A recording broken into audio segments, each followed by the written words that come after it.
Praise the lord. మన ప్రభువును రక్షకుడైనటువంటి యేసుక్రీస్తు ప్రభు వారి యొక్క శ్రేష్టమైనటువంటి నామంలో అందరికీ శుభాలు తెలియజేసుకుంటా ఉన్నాను. అందరు బాగున్నారు కదా? బైబిల్ నాలెడ్జ్ అనేటువంటి ఎపిసోడ్స్ని గత సంవత్సరం అంతా కూడా అనేకమైన శ్రేష్టమైనటువంటి విషయాల్ని అబ్రహాము శారాయి జీవితంలో మనం చూసాం. అయితే ఇక ఈ సంవత్సరం కూడా ఇంకా లోతైనటువంటి కొన్ని మర్మాలని మనం చూడబోతా ఉన్నాం. ఈరోజు ప్రాముఖ్యంగా అబ్రహాము జీవితంలోని లోతైనటువంటి విషయాల్ని మనము ధ్యానించబోతా ఉన్నాం. మనకందరికీ తెలుసు, మనమందరము ఈ లోకములో విశ్వాసులముగా జీవిస్తూ ఉన్నాం.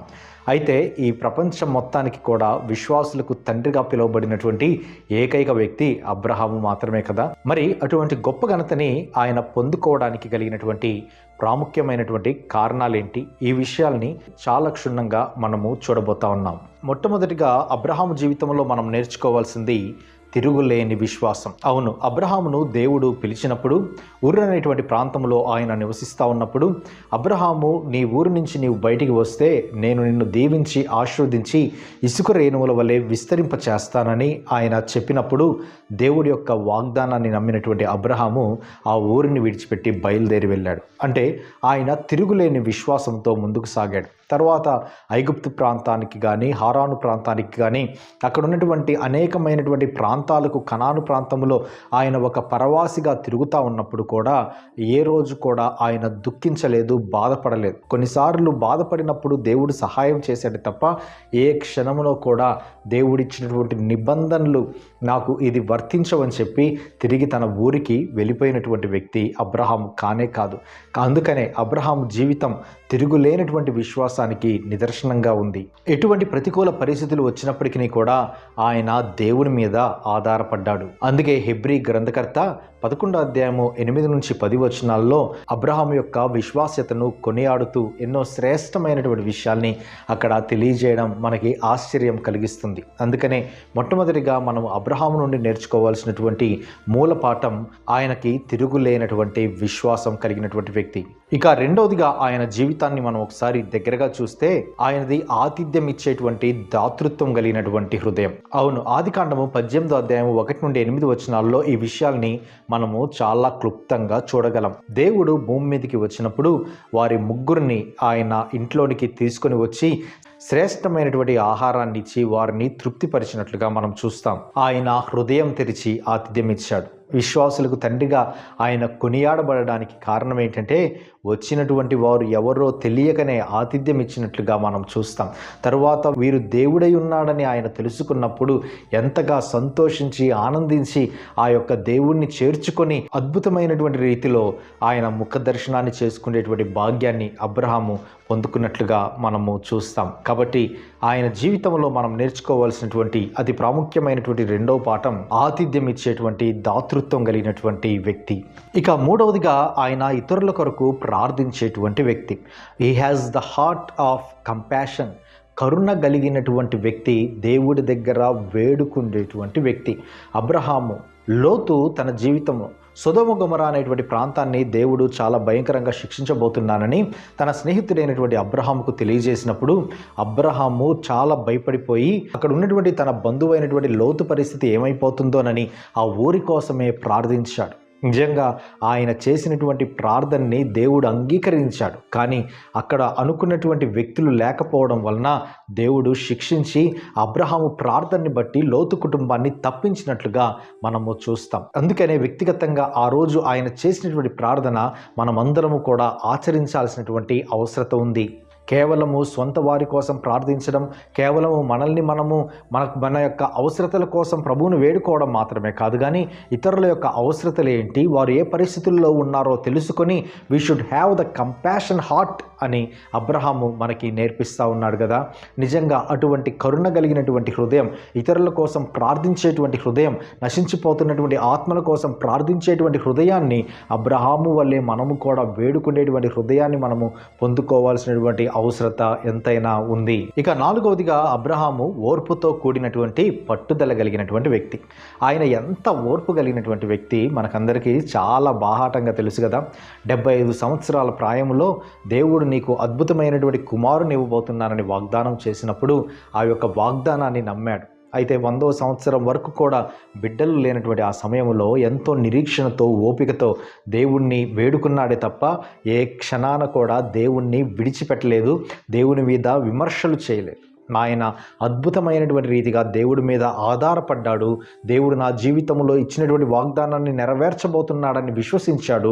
విశ్వసించిన దానిని బట్టి ఆయన నిరీక్షించాడు. నిరీక్షించిన దానిని బట్టి దేవుడి యొక్క బహుమానాన్ని ఆయన పొందుకున్నట్లుగా మనం చూస్తాం. ఈరోజు చాలామంది జీవితాలలో లేనటువంటిది ఏంటి అని మనం ఒకసారి ఆలోచించినట్లయితే పట్టుదల కలిగినటువంటి వ్యక్తులముగా మనం ఉంటా ఉన్నాము, కానీ ఓర్పు కలిగినటువంటి వ్యక్తులముగా మనం ఉండలేకపోతా ఉన్నాం. ఏదో ప్రార్థించగానే కావలసినటువంటి సమాధానం మనకి రానప్పుడు వెంటనే విడిచిపెట్టి దేవుణ్ణి విడిచిపెట్టి వెళ్ళిపోయేటువంటి వ్యక్తులు ఈరోజు చాలామంది మనకు కనపడతా ఉన్నారు. ఎందుకు దేవుడు నా జీవితంలో ఈ వాగ్దానాన్ని ఇచ్చి నెరవేర్చలేదు అని కృషించిపోయి దేవుణ్ణి నిర్లక్ష్యం చేసేటువంటి వ్యక్తులు ఈరోజు చాలామంది మనకు కనపడతా ఉన్నారు. కానీ అబ్రహాము ఏ ఒక్క క్షణమును కూడా దేవుడి యొక్క ప్రేమను, దేవుని యొక్క కరుణను విడిచిపెట్టలేదు. ఎటువంటి లేఖనములు లేనటువంటి సమయంలో కేవలము దేవుని యొక్క స్వరమును విని దేవుని మీద సంపూర్ణంగా ఆధారపడి ప్రభువు వైపుకు మాత్రమే చూసినటువంటి ఒక అద్భుతమైనటువంటి విశ్వాస వీరుడిగా ఆయన మనకి ఒక గొప్ప సవాలే విసురుతున్నట్లుగా మనం చూస్తున్నాం. ఆదికాండం 12వ అధ్యాయం 1 నుండి 3 వచనాల్లో దేవుడు వాగ్దానం చేశాడు. ఆ వాగ్దానాన్ని 100వ సంవత్సరంలో ఆదికాండం 21వ అధ్యాయం 5వ వచనములో ఆయన ఫుల్ఫిల్ చేసుకుంటూ వచ్చాడు. అంటే దరిదాపు కొన్ని సంవత్సరాలు తేడా ఉన్నప్పటికీ కూడా ఆయన విశ్వాసములో ఎక్కడ కూడా వెనుతీయలేదు. 99వ ఏట వచ్చి అయా నువ్వు సున్నతి చేసుకోవాలి, నీ కుటుంబం సున్నతి చేయబడాలి అని చెప్పినప్పుడు ఎటువంటి నిర్మొకమాటం లేకుండా సున్నతి చేసుకున్నాడు. అప్పటికి కూడా ఇస్సాకు జన్మించలేదు, కానీ దేవుని యొక్క మాటల్ని తూచా తప్పకుండా ఆయన పాటిస్తున్నాడనడానికి అక్కడ అద్భుతమైనటువంటి నిరీక్షణకి సంబంధించినటువంటి క్రియల్ని అబ్రహాం తన జీవితంలో జరిగించినట్లుగా మనము చూస్తాం కదా.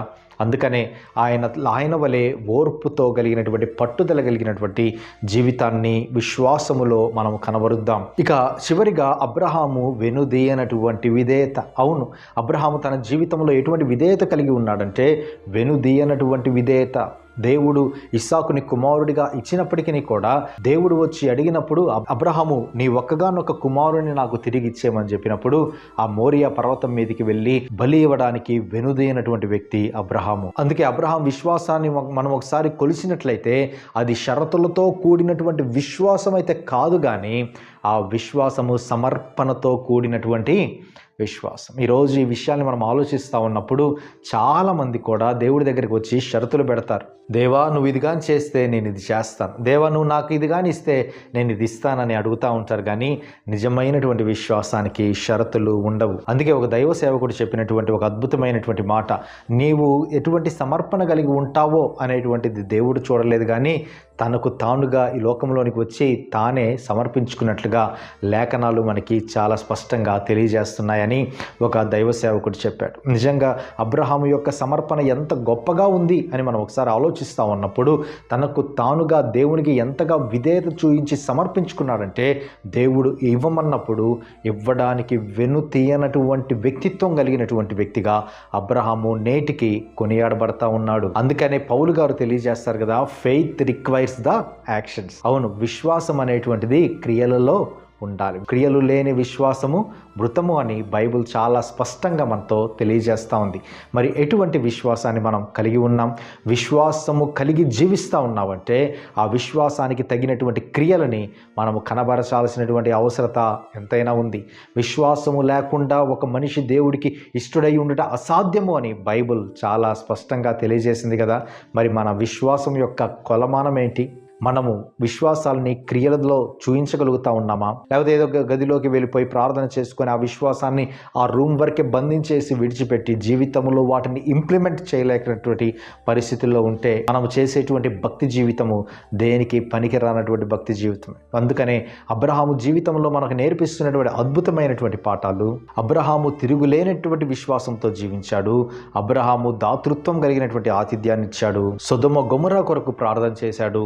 ఓర్పుతో కూడినటువంటి పట్టుదల కలిగినటువంటి వ్యక్తిగా ఆయన విశ్వాసంలో జీవించాడు. ఇక చివరిగా వెనుదీయనటువంటి విధేయతతోటి ఆయన దేవుడి దగ్గర విశ్వాసులకు తండ్రిగా పేరును సంపాదించుకున్నాడు. అందుకని దేవుడు ఏమని తెలియజేస్తాడు? అబ్రహాము నా స్నేహితుడు అనేటువంటి మాటని ఆయన తెలియజేస్తాడు కదా. మరి దేవుడికి స్నేహితుడిగా ఉండగలిగాడంటే విశ్వాసాన్ని ఎక్సర్సైజ్ చేశాడు, దేవుడితో కలిసి నడిచాడు, దేవుడితో కలిసి సంతోషించాడు, ఆనందించాడు, దేవుడితో కలిసి ఏడ్చాడు, దేవుడితోటే సమస్తము తన జీవితాన్ని ఆయన మహిమ కోసం జీవించాడు, ఆయన కోసమే బ్రతికాడు. ఈరోజు మనకందరికీ కూడా విశ్వాసులకు తండ్రిగా ఉన్నాడు. దేవుని యొక్క కుడి పార్శ్వమున అబ్రహాము నివసిస్తూ ఉన్నాడు. మరి ఈరోజు అట్టి ధన్యతని మన జీవితాల్లో నిజంగా మనం పొందుకోవాలి అంటే ఇటువంటి విశ్వాసపు వీరుల యొక్క లక్షణాలని మన జీవితంలో మనం కానీ పొందుకోగలిగితే ఖచ్చితంగా మనము కూడా అబ్రహాము వలె అద్భుతమైనటువంటి జీవితాన్ని జీవించడానికి మన ఛాయశక్తులా ప్రయత్నం చేద్దాం. దేవుడు మనల్ని, మన కుటుంబాలని దీవించి ఆశీర్వదించునుగాక. God bless you.